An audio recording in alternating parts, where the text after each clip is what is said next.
Hey guys, Rob Shoegraph with 3 Storm Fitness here. Today we have another episode of Request a Free Workout. And this next submission comes from an anonymous lady. We'll just call her Meow Yen, girl with green eyes. Why wouldn't I call her that? And she is submitting on behalf of her sons. She has twin boys, middle school age. And she just wants them to be, I'm sorry, let me get this kitty cat out of here. Get out of here. He just comes right back. I don't even know why I do that.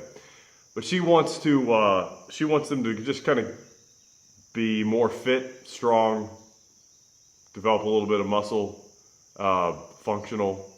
They also do Brazilian Jiu-Jitsu, which is awesome. Good job having your kids in that. I wish I got into that when I was a kid. And she said that they have a little bit of like a curve in their back, like an over curve. It sounds like anterior pelvic tilt, which is super common even in kids. It gets worse and worse as you become an adult, assuming that you are like most adults and you have like a desk job. The more you sit down, people sit down like this. People usually either sit like this, so they'll get into their seat and they'll do that, or they'll do that or that. All of those suck, but it's what we're dealing with. So it sounds like you're talking about anterior pelvic tilt, where the pelvis tilts. Like imagine, this is the way it's explained to me. Imagine you have like a bucket of water. Ideally, you want that bucket to be straight so the water doesn't come leaking out. If it tilts this way, that's tilting toward the front, anterior. Posterior tilt is more like this, and that's tilting back. It has its own host of problems when you become an adult. But anyways, I'm assuming a lot there, but I think that's what's going on. That's at least what would be most common. So we want to kind of work around that a little bit, or at least I'll show you a stretch to address that. And I'll give you a workout. I'm going to go kind of a little different this time. I want to include something else. It's something called greasing the groove. And I'll explain that in a second. So I'm gonna show you a workout. It'll have a little bit of a stretch in the beginning, or you can put it at the end. As long as they get it in throughout the day somewhere, I think it'll help them out. Stretch to address the anterior pelvic tilt, if that's what's going on. And warm up and a workout, and then that greasing the groove, which kind of goes into the workout. I'll explain. This is not gonna really involve weights. The only piece of equipment would be a pull-up bar. If you don't already have one, you can just put one in the door jamb. That's what I would recommend, especially for this greasing the groove strategy that I keep talking about but not explaining. Get a door jamb pull-up bar. My dad put one in when I was a kid. His dad before him, apparently. And I'll just explain that now. So let's just start with that. You get a pull-up bar someplace in kind of plain sight, a place where your boys will frequent multiple times throughout the day. So maybe that's in the entryway to your mudroom, or your entryway, like coming out of the garage if you have one, or the basement, or maybe their bedroom, or their bathroom if they share a bathroom. A place that they're going to be walking in and out a lot, and that you don't mind guests seeing it. And every time they go under that thing, depending on where they are, if they can do a pull-up, have them do a pull-up, or two, or just a couple pull-ups. If they can't do a pull-up, excuse me, have them jump up and just hold a position for a few seconds. It doesn't have to be like max effort. It doesn't have to be like until they absolutely can't, they're shaking like crazy. They can do that every now and then. It's just to kind of get them up on that bar, get that grip strength, which is going to be great for jiu-jitsu. But when you could develop, if I had to pick one or two things to work on, as not only for kids but for anybody, it'd be grip strength. I can't totally explain it. I could probably try to explain it, but it'd take forever. When your grip is strong, just know this: when your grip is strong, the rest of your body just tends to follow. it's magic. But it is true. So this is going to help their grip. A lot of the reason people can't do pull-ups, there's many reasons to it, but one of the big reasons is just grip. Their grip fails. So you get their grip strong, you're going to get their body strong. And it's going to, like I said, if I didn't say it, it's going to be great for Brazilian Jiu-Jitsu. Grip is everything there. So if they can't do a pull-up, no problem. Have them do, let me show you here on the bar.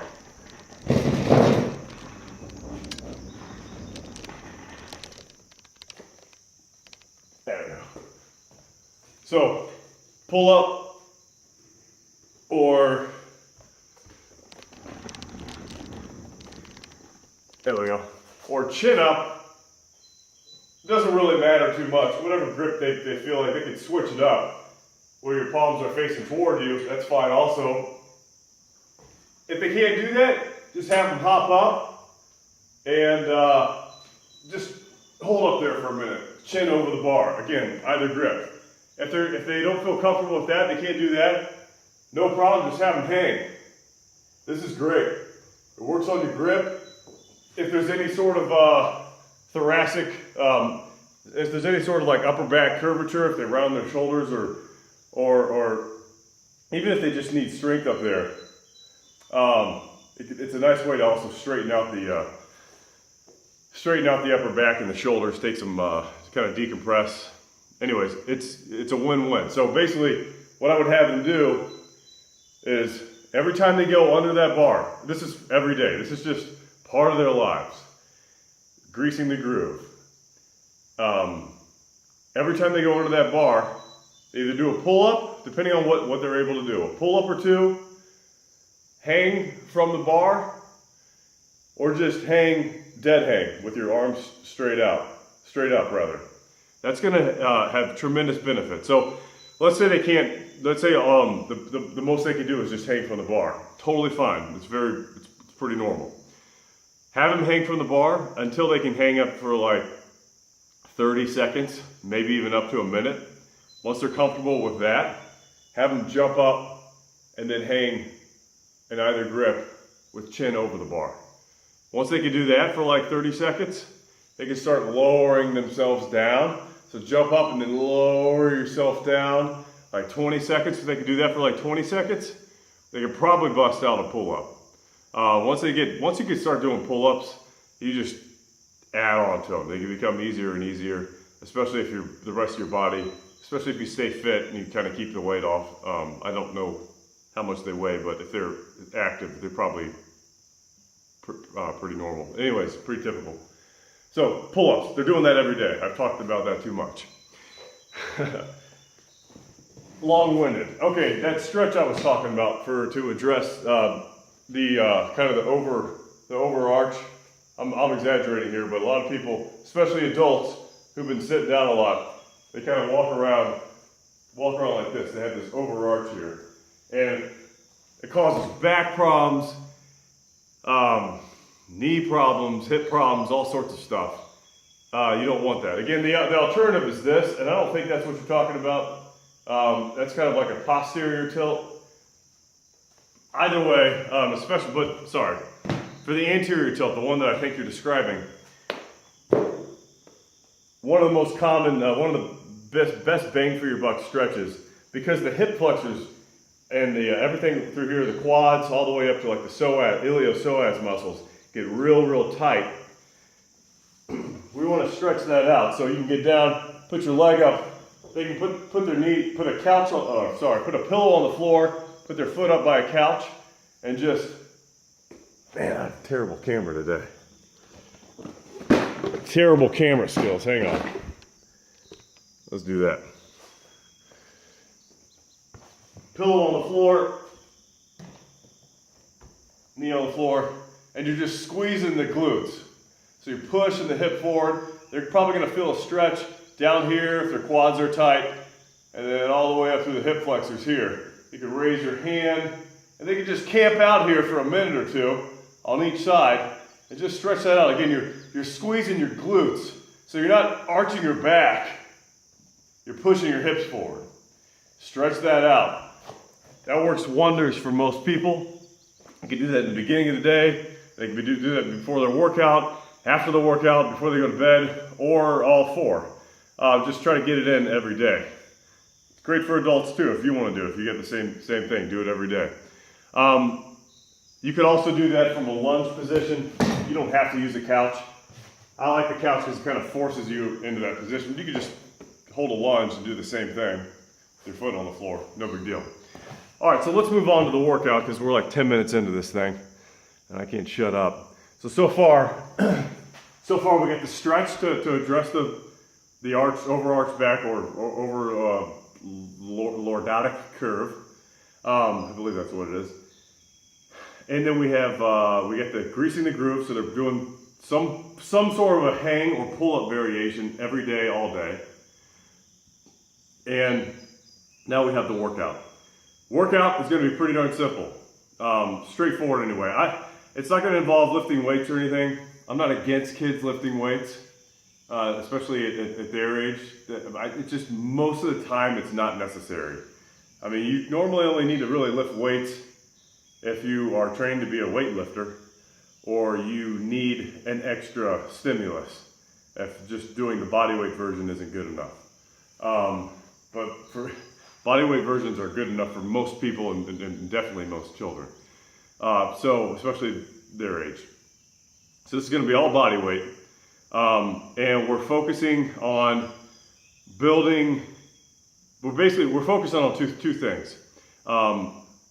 Instilling functional movement patterns that a lot of kids are missing out on, and that is like how to press.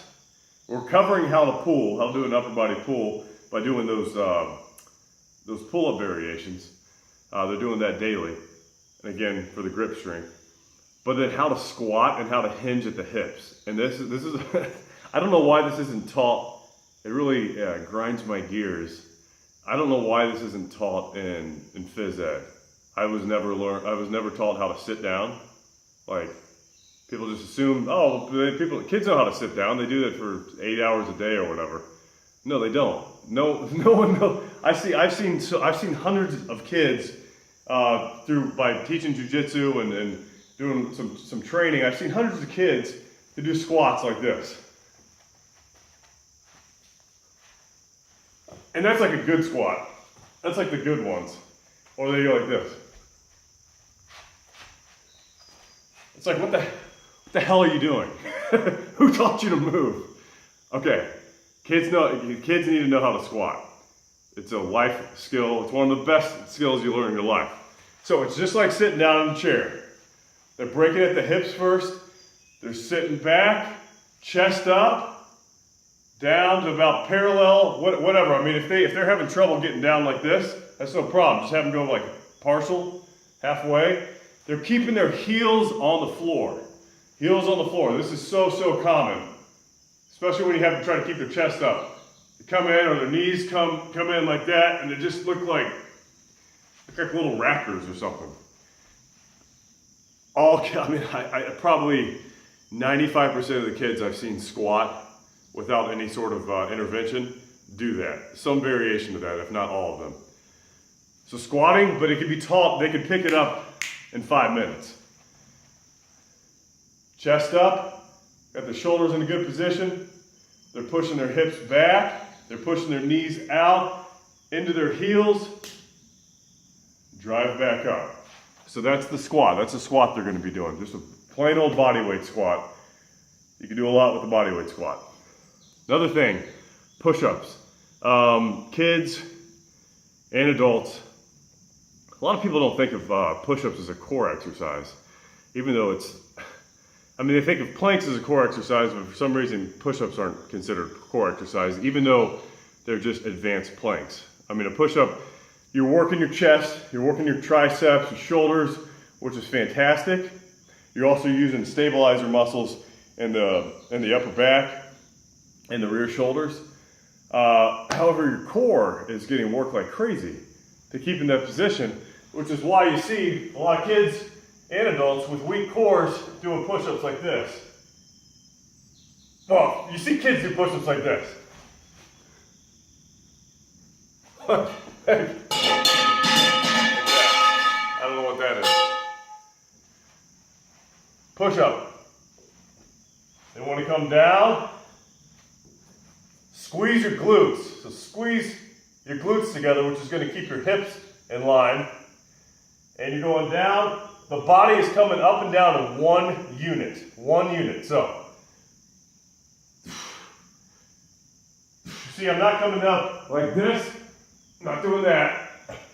I'm not doing this. I'm not coming up. You see this a lot. Like that. That's fine. All of that is totally normal, but it's not correct. It needs to be addressed. So, have your kids, if they can't do a push-up, or if they're having trouble with it, there's a lot of different ways to progress push-ups. There's a million different ways. This is one of them if you don't have any equipment. Have them lay on the floor, flat on the floor, with their hands, thumbs right around the nipple line, right around the midline of the chest. Clench their glutes, get their core tight, like they're gonna get kicked in the ribs. Core tight, glutes on, and just have them push their whole body up at one time off the floor as hard as they can. Go back down to the floor, get tight, push the floor away. Get tight, push the floor away. If they're having trouble doing that, no big deal. Get a coffee table or a piano bench or something. Put that up. Have them practice the same thing. Get tight. Push the bench away. Get tight. Push the bench away. Once they feel comfortable with that, once they can do like 20 push-ups that way, have them lower themselves down. A little more control with the lowering. So then you're just, you're doing a push-up. Well, you can do like 20 on the bench. You can start doing them from the floor. So once they can progress their push-ups like that, that's like the general push-up progression. So if they can do a regular push-up right off the bat, fantastic. That'll be the workout. If they can't, have them try to do it from the floor in that bottom position. If they can't do that, have them do it from like a piano bench or whatever you have. It's about, hip height. Until they can do a number of those, do the workout with those without over fatigue, able to finish the workout that we're about to talk about. And progress it like that. So here's the workout. Here's the warm-up first. Let me do the warm-up first. I've given this a lot of thought, but I have not rehearsed it, obviously. Please forgive me. I'll put something in the description that kind of covers all this. So, the warm-up. This warm-up is going to be, this is great for, this would give 3 to 5 minutes of this would give half of American adults a heart attack. So it's a great exercise even just by itself. This is going to be like a bunch of animal flow. So you're going to set the clock for like 3 to 5 minutes and have them just do bear crawls, bear walks where you kind of doing straight. It's also going to help stretch the hamstrings and give shoulder stability. Bear walks. You got monkey hops. So you're down in this position, deep squat position. It's okay if you're arched over like this. That's no big deal because you don't have weight on your back. Plus they're just moving around. So monkey hops. You got monkey swings, which is like you put your hand right here next to your foot, other hand over, hop over, side to side. You just, if they feel comfortable with that, they can start doing like more like cartwheels, just go nuts. You got crab walks. Make a tabletop, go like this. Frogs. Hopping from that squat position. Frogs with a jump. You got frogs with a donkey kick. Whatever they feel comfortable with. They do jiu-jitsu, so they probably know how to shrimp. It's going to be terrible on the turf here. I'll do it over here. Shrimps. all those different animal movements, string them together and just have them go nuts. You can see I'm almost out of breath right now, and I only did that for what, like 30 seconds? Have them moving around, it's gonna warm up every joint in their body, all the muscles, bring up their heart rate. Like I said, that by itself is great. Just have them switch in and out of those animal positions, however they feel like doing it, and then get the workout started. So the workout, since they're twins, you kind of have an advantage there. You get that brotherly, competitive nature. I mean, I think just about every brother wants to beat his brother. I know I did.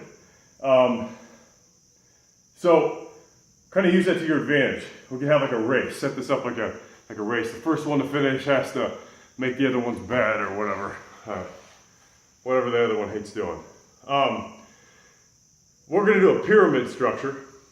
Pyramids are like one of my favorite ways to, one of the best ways to get tons of volume in, tons of repetitions in a very short amount of time. They're used, I kind of first really fell in love with them reading some of Stu Smith's books, and he specializes in getting kind of everyday Joes. He's a former Navy SEAL. Everyday Joes to get to pass their PT tests, to pass their like physical training tests so they can get into the military and law enforcement. And he uses pyramids like crazy in his workouts, and they're really, really, really effective. So what they're going to do is whatever their push-up variation is, they're going to do one push-up, and they're going to do, depending on how the squats are, they could probably do 2 squats. Well, what I mean is they could probably do twice as many squats as they can do push-ups. This will make sense in a second. So then they'll do 2 squats. If they need to have a chair back behind them or something, again, make sure the form is tight. If the form is not good, this is all kind of a waste of time. So tight form, so they'll do 1 push-up, 2 squats. Then I'll have them do 2 push-ups, 4 squats. 4, pretend I did 4. 3 push-ups, 6 squats. All the way up to, depending on what their fitness level is, depending on how bush they are, they'll probably be able to go up to 9 since we're using variations if necessary. Modifications. Have to go up to 9. So that'll be 9 push-ups, 18 squats. When they get to the top, that's the top of the pyramid. So every iteration, they're adding to their push-ups and their squats. They're building up tons of reps over, again, a very short amount of time. When they get to the top, we're going to do a little bit more for the core and a little bit more for the upper back. There's another fault that you see when people do push-ups is their shoulders sag like this, or they're like totally bowed out. And that's because generally because they have just a weak upper back. Weak shoulders. Anyways, so we're going to have them work on those 2 things. We got planks. I'm going to have them do 30 buzzsaw planks. I love buzzsaw planks because they're like a plank, except they're a little more interesting. I saw these, Funk Roberts is the one who, I saw him do this for the first time. Funk Roberts, look him up, it's good stuff. All right, you get into a plank position, and then you're keeping this straight position in your back, and you're using your toes to rock back and forth while trying to stay on the same horizontal plane. So we got 1, 2, 3, have them do 30 of those. This is it again at the top of the pyramid. Then we're going to do blackbirds or arm haulers. They're going to go out, they're going to put their thumbs up toward the sky. Always have pressure up toward the ceiling. Like the whole time they're trying to get their thumbs up on the ceiling. And you're going to bring your arms back, put your wrist behind your back.